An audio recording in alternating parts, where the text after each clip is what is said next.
Greetings out there in YouTube land. This is Morris Man, and as always, I thank you guys for coming to my channel. Today I'm going to do a video on analysis of one of my all-time favorite groups, and it's entitled Was Not Was Analysis.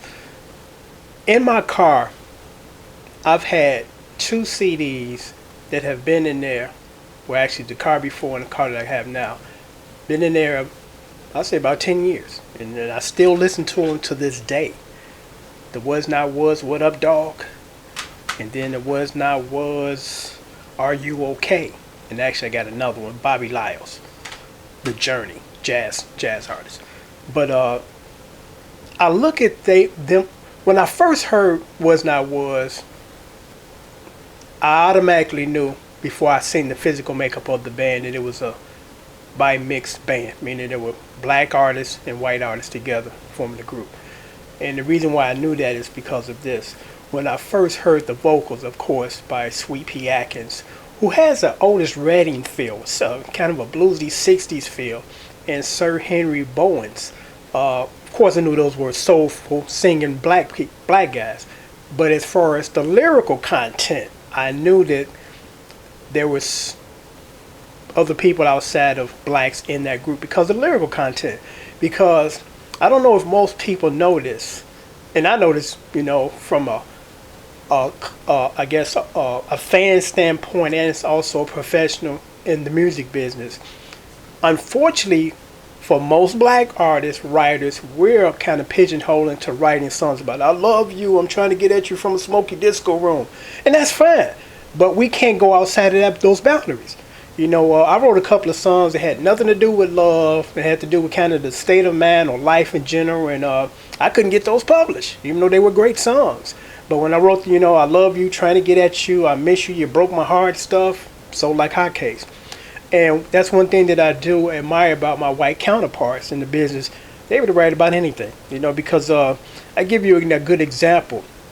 Some of the song titles on this album. And this album to me is a masterpiece. I mean, great writing, great singing, great arrangements. And the first one I'm gonna give you is this one. It's called, where is it at?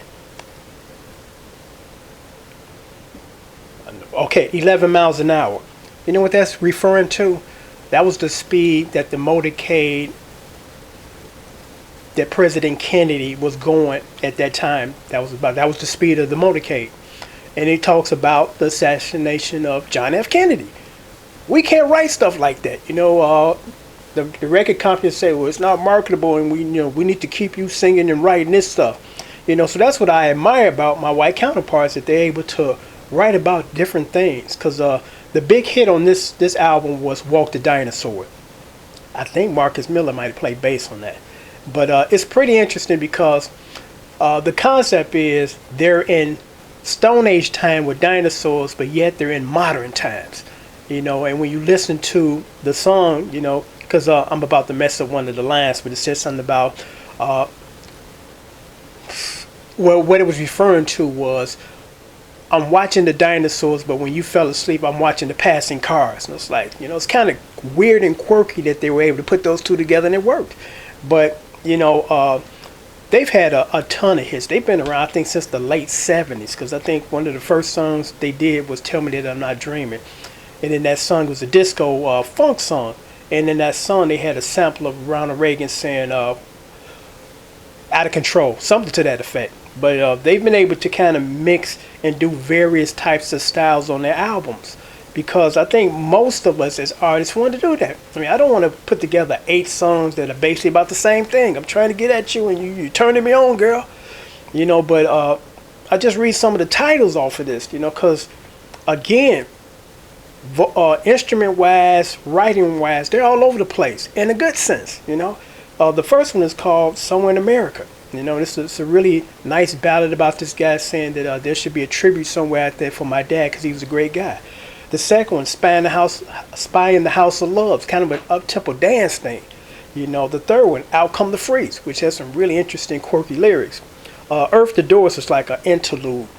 Love Can Be So Bad, kind of a standard pop, ballad type of thing. Boys Gone Crazy, kind of a weird song, talking about a guy who's in love and He didn't go crazy because the woman that he was in love with left him. What Up Dog? Anything Can Happen, which is one of my favorite ones. Robot Girl. Wedding Vows in Vegas, which Frank Sinatra Jr. sang lead on. Anytime Lisa. Shadow and Jimmy, which was written by Elvis Costello. But one of my favorite groups. I mean, I love their mixture of R&B, funk, pop, just very unique song compositions. Because I look for that when I'm listening to stuff. Because again, I know certain artists, they got to do what they do because this is how they get paid. Like a R. Kelly, which I'm not picking on, big fan, actually played by him back in the 80s at the Cotton Club when he's getting his career started. But 99.9% of his songs is about, that. And it's like, whatever sells records for you, because he does what he does well. But as an artist myself personally, I'm kind of like was not was. I kind of want to be all over the place because I write all over the place, So I'm like, so therefore I want to kind of display my versatility. But I do understand in the music industry that sometimes it's hard to market you when you're all over the place. So that's why they kind of discourage you from being all over the place. But there's some groups that have done a good job as far as being all over the place. And Was Not Was is one of them. Like I said, I've had that DVD in my car for like 10 years. And matter of fact, I was listening to it today. It's an album to me that just really never goes out of style and becomes stale to me because, again, they have a wide, broad song platform, musical styles. So I just want to do a video on it because I don't think I did that because I've been looking for the last 15, almost 20 years for this songbook. If anybody can find one or have one, I'll give you $100 for it. I do have the songbook for this one because this came after this one. And I just really don't understand why they did not release a songbook on this one. I have gotten 2 pieces of sheet music, Anything Can Happen, and I think one other one, in single sheet music form, but have not been able to find the songbook. I don't believe it exists, but if it does, if anybody has one or know where I can get one, $100 in your pocket, send it to your PayPal. So I'm going to wrap this up again. I just want to kind of, pay tribute to one of my all-time favorite bands and their chemical makeup or their makeup because the 2 guys, the white guys that are kind of the brainchild behind Was Not Was, name is Don and Dave Was, but actually they're not brothers.